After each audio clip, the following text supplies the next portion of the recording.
COVID-19 is an infectious disease caused by a new coronavirus introduced to humans for the first time. It is spread from person to person, mainly through the droplets produced when an infected person speaks, coughs, or sneezes. These droplets can land in the mouths or noses of people who are nearby. These droplets are too heavy to travel far in the air. They only travel approximately 1 meter and quickly settle on surfaces. This is the reason person-to-person spread is happening mainly between close contact. Teman-teman masih stay di rumah aja kan? Nah, video tadi ngejelasin tentang bagaimana penyebaran virus COVID-19.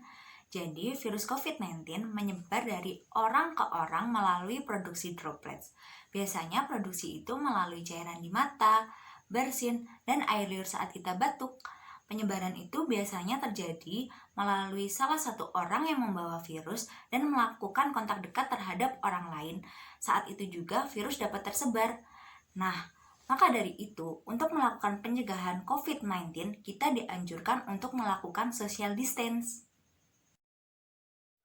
Kurva yang melengkung habis ini artinya suatu saat wabah ini akan berhenti. Nah, garis ini mewakili kapasitas rumah sakit dan tenaga kesehatan. Jadi semua yang di bawah garis ini kemungkinan besar akan dirawat, tapi yang di atas garis ini kemungkinan besar kesulitan dan bahkan meninggal dunia. Nah, tugas kita adalah membuat kurvanya tuh nggak terlalu melonjak tinggi, sehingga semua orang yang sakit bisa masuk ke dalam rumah sakit dan ditangani oleh petugas kesehatan. Jadi gimana caranya membuat kurva ini menjadi landai? Orang itu sakit nularin orang lain. Nah, orang yang sudah sembuh, tubuhnya jadi punya imunitas, sehingga kemungkinan dia tertular lagi itu kecil atau hampir nggak ada. Sehingga caranya sebuah wabah apapun itu dari zaman dulu berhenti adalah ketika cukup banyak orang kena virusnya, lalu menjadi imun sehingga virusnya nggak bisa punya orang untuk ditularin lagi. Nah, kenapa selama ini kita perlu banget namanya social distancing atau ngejauhin diri? Animasi ini bagus banget. Ini contoh kalau semua orang bergerak bebas seperti biasa, nggak ada pikiran, semua tetap pergi konser, pergi jalan-jalan. Ini akan terjadi. Satu orang akan menularkan semua orang berbarengan, dan itu yang berbahaya. Seperti tadi kita ngelihat kurvanya ya. Pada akhirnya akan lewat dan pada akhirnya semua orang akan sembuh. Tapi karena kurvanya tinggi, banyak orang akan mati dalam prosesnya. Nah, yang terjadi di Cina dengan adanya lockdown, ditutup, membuat orang tidak sakit sekaligus berbarengan. Jadi kurvanya lebih landai kalau kalian lihat, sehingga memberi waktu untuk orang-orang menjadi sembuh dan akhirnya bisa melandaikan kurva. Nah, sekarang kita lihat kalau kita lakukan namanya social distancing, yaitu kalau nggak harus banget, nggak usah pergi keluar. Kalau nggak penting-penting banget, nggak usah ketemu temen, nggak usah ada social function, semuanya ditunda dulu. Kita lihat apa yang terjadi.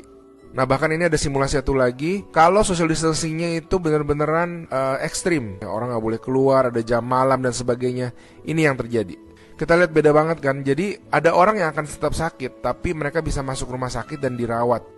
Jadi teman-teman, please do your social distancing, stay at home, work from home, anywhere you can. Ada orang-orang yang nggak bisa, saya mengerti, tapi sebisa mungkin lakukanlah semuanya itu. A good way of doing it is to imagine that you do have the virus, yeah, and change your behavior so that you're not transmitting it.